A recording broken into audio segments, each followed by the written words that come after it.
सभागृहामध्ये पण आजही देखील सर्वसामान्य लोकांचे प्रश्न ज्यावेळी पोटतिडकीने लोकप्रतिनिधी नात्याने आम्ही ज्यावेळी मांडत असतो त्यावेळी खऱ्या अर्थाने सहकार्याची भावना ठेवून त्याला उत्तर देऊन त्यातून मार्ग काढण्याची त्यांची भूमिका असते।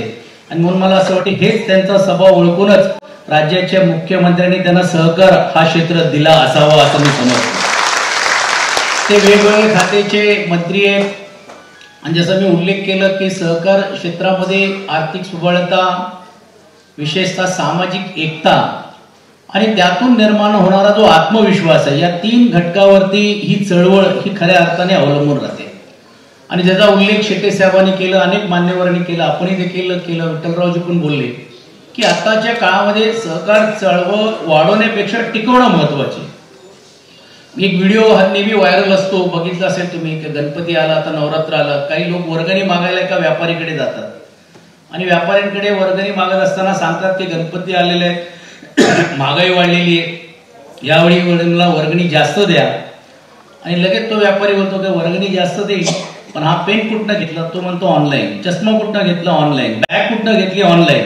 तर एक काम करा, वर्गणी पण आता ऑनलाईनच मागा, कारण ग्राहकाची व्याख्याच दुर्दैवाने आता बदलत चाललेली आहे। म्हणजे या सहकार चळवळीमध्ये ग्राहक हा सर्वात मोठा एक घटक असतो, परंतु आपण तुम्ही बघितलं असेल आता एक नवीन ऍप आले ब्लिंकिट, म्हणजे फक्त तुम्ही डोळे उघडून बंद करा, 5 मिनिटात तुमच्या घरामध्ये येते।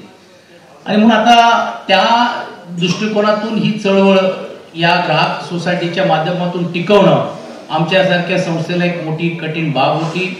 परंतु मला आवर्जून सांगावं लागेल की सभासदांनी आणि विशेषतः गिरणी कामगारांनी जो आमच्यावरती विश्वास ठेवला, त्याचा उल्लेख आपण केल्याप्रमाणे की आजही यशस्वी रीतीने 15% डिव्हिडंड देण्याचं धाडस आणि आत्मविश्वास जो तुम्ही आमच्यावर व्यक्त केला, म्हणून आम्ही हे आजपर्यंत इकडेपर्यंत देऊ शकलो।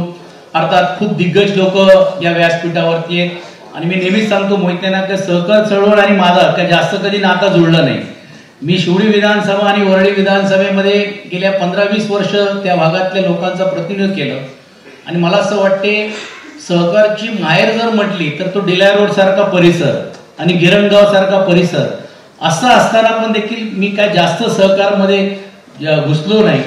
मला आठवते की वसंत सहकारी बँकेचा एक एवढा मोठा विषय होता, त्यावेळी सर्वांचं मत होतं की तुम्ही डायरेक्टर व्हा, कारण ही बँक तुम्हीच अडचणीत काढू। मी त्यांना अडचणीत मात करून मी बँक काढू शकतो, पण डायरेक्टर शब्द मी काय घेणार नाही। म्हणजे यासाठी एक, कारण अनेक काही लोकांचे जे ठरलेले विषय असतात त्या विषयामध्ये सर्वांनी हस्तक्षेप किंवा लक्ष घालणं गरजेचं असतो आणि म्हणून त्याच्यातून अलिप्त राहून पण ही ग्राहक सोसायटी वाढवण्याचं काम आपण या निमित्ताने आपण करतोय।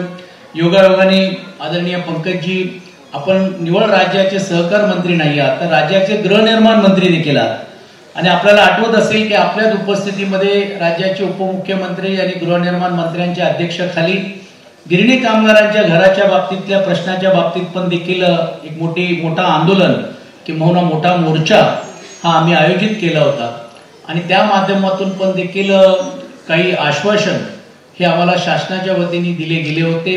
अर्थात त्याची काही पूर्तता काही प्रमाणावरती होते, मी स्वतः त्याच्यात पाठपुरावा करतोय। परवाच्या दिवशी पण जिल्हा नियोजनाच्या बैठकीमध्ये पण देखील जी जाचक अट की कुठच्याही गिरणी कामगाराला शेडू किंवा वानगी सारख्या ह्याच्यामध्ये घर घ्यायचं असेल तर ती फक्त त्याच्यासाठी सवलत असली पाहिजे किंवा ती घेतलं नाही तर त्याचा अधिकार शाबूत राहणार नाही, अशातला जो GR होता तो रद्द करावा। आणि तोही देखील प्रस्ताव आसिम गुप्ता साहेबांकडे तिकडे प्रलंबित आहे। काल परवा त्याची चर्चा झाली, लवकरात लवकर तो विषय निघेल। पण मी आपल्याला विनंती करतो की योगायोगाने आज या सहकार क्षेत्राच्या आणि विशेषतः या कार्यक्रमाच्या माध्यमातून का होईना, परंतु राज्याचे गृहनिर्माण मंत्री नातीने एक बैठक आपल्या अध्यक्षतेखाली जर लावण्याचं काम केलं तर मला असं वाटते अनेक गिरणी कामगारांना न्याय देण्याचं काम त्या होईल आणि जो घराचं स्वप्न जे साकार करण्याचं काम राज्याचं गृहनिर्माण मंत्री नात्याने मी त्यावेळी करण्याची भूमिका घेतली होती। कारण कॅबिनेटमध्ये त्यावेळी ज्यावेळी विषय आला त्यावेळी हे शक्यच नाही, कारण गिरणी कामगारांना घर दिलं तर मग माताडी पण मागेल, इतर लोक पण मागतील, सर्व मग काय होणार। पण त्यावेळी आम्ही जो युक्तिवाद केला आणि त्यातून तो कायदा निर्माण केला, त्याची निवड अंमलबजावणी ही आपल्या शासनाच्या माध्यमातून आपल्याला करायची आणि MMR रिजनमध्ये कामगारांना देखील घराचा एक जो पाहिलेला स्वप्न आहे ते साकार करण्याचं काम हे आपल्या माध्यमातून व्हावं, अशी ती माफक अपेक्षा मी या निमित्ताने करतो। खरं तर जसं त्याचा उल्लेख केलं की राष्ट्रीय मिल मजदूर संघ अनेक दिग्गजांच्या उपस्थितीमध्ये आणि मार्गदर्शनाखाली आणि विशेषतः स्वर्गीय दादा आंबेडकरांनी ही चळवळ त्या काळामध्ये केली ज्यावेळी ब्रिटिश एकत्रित लोकांना येऊ देत नव्हते आणि अशा वेळी या संघटनेचा निर्माण करत असताना या संघटनेच्या माध्यमातून सर्वसामान्य लोकांना, ग्राहकांना पण देखील आणि आपल्या कामगारांना पण काहीतरी सवलत मिळाली पाहिजे आणि म्हणून ही चळवळ सुरू करण्याचं काम त्यांनी त्या काळामध्ये केलं. बघता बघता आज 50 वर्ष होतोय. बजरंग चव्हाण बोलले की 25व्या वर्षामध्ये पण त्यांचा सत्कार झाला, 50 वर पण झालं, ते आता 100ची पण वाट बघतायत. आम्ही तोपर्यंत असू की नसो मला माहीत नाही, बजरंग चव्हाण नक्की असतील असं त्यांच्या आत्मविश्वास तरी दिसतंय. पण मी एक गवाही नक्की देऊ इच्छितो की आम्ही कोणी असलो नसलो तरी देखील ही चळवळ जिवंत ठेवण्याचा प्रामाणिक प्रयत्न आम्ही केल्याशिवाय राहणार नाही. कारण मोजके काही ठराविकच आता या सहकार ह्याच्यातले क्षेत्रातली लोक आलेले. शेट्टे साहेब इकडे बसलेले आहेत, अपना बाजारचे आपण सुपर बाजारचे पण इकडे सर्व दिग्गज लोक बसलेले आहेत. विठ्ठलराव आपले तर पाचवी बोटी घी मध्ये आहेत, म्हणजे मुंबई बँक असल्यामुळे काय तुम्हाला तर काय अडचणच नाही, बघायची गरज नाही. आणि प्रवीण दरेकर असल्यामुळे तर अजूनच काय अडचण राहिलेली नाहीये. पण ही गोष्ट खरी आहे की ज्यावेळी गिरणी कामगारांचा घराचा प्रश्न निर्माण झाला होता आणि कोणीही खासगी बँक त्यावेळी त्यांना कर्ज द्यायला तयार नव्हती, त्यावेळी आम्ही आव्हान केलं मुंबई बँकला. आणि प्रवीण दरेकरचा मी आवर्जून यासाठी उल्लेख करतो की आमचे राजकीय कधी देखील वेगवेगळ्या व्यासपीठावर जरी आम्ही असलो तरी देखील गिरणी कामगारांना त्यावेळी या घराचं लोन देण्याचा धाडस कोणी दाखवलं असेल तर ते मुंबई बँकेने दाखवलं. म्हणजे एवढी ताकद या सहकार चळवळीमध्ये की जे नॅशनलाइज बँकला जमलं नाही ते मुंबई बँकनी आणि या सहकार चळवळीतल्या बँकेने करून दाखवण्याचं काम केलं. अर्थात आता सर्व बँक मागे लागलेले आहेत, बीडीडीचा याच्यासाठी द्या, म्हाडाच्या याच्यातले द्या, गिरणी कामगारांच्या घरासाठी द्या, ते येत आहेत पुढे. ICICI असेल, IDBI असेल, HDFC असेल. पण त्यावेळी हे करण्याचं काम केलं. म्हणजे मी याचा सांगण्याचा अर्थ यासाठी आहे की एवढी ताकद ही सहकार चळवळीमध्ये. आज या कार्यक्रमासाठी आदरणीय पंकजजी आले.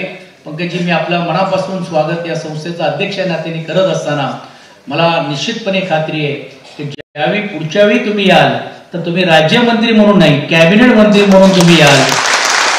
आता सरकार कोणाचं असेल हे मी सांगत नाही, कारण राजकारणाचे वारे कधी कसे वाहत आहेत, कोण कुठे आहेत, कोण कुठे नाही आहेत. पण एक गोष्ट मला पंकजजी बद्दल सांगावं लागेल की कुठचाही राजकीय द्वेष किंवा मतभेद न ठेवता ते या कार्यक्रमाला आलेत. कारण आणि आम्हीचा पण देखील तोच मानस असतो की संस्थेवरती आम्ही कधी राजकीय प्रभाव पडू दिला नाही. आणि म्हणून ही संस्था, मी अध्यक्ष म्हणून मी तरी एका विचाराने जर असेल तरी संस्थेचे सर्वच लोक त्या विचाराने असले पाहिजे, अशी कधी भेदभाव न ठेवल्यामुळे एक स्वच्छ कारभार करणारी संस्थेचा लौकिक आज या राज्यामध्ये आणि या मुंबई शहरामध्ये आपल्याला पाहायला मिळतं. आणि म्हणून ही दिग्गज मंडळी पण देखील अशा या कार्यक्रमाला आलेले. परत एकदा मी आपल्या मनापासून स्वागत करतो आणि सभासदांचा मनापासून कौतुक करून थांबतो. धन्यवाद. जय हिंद, जय महाराष्ट्र.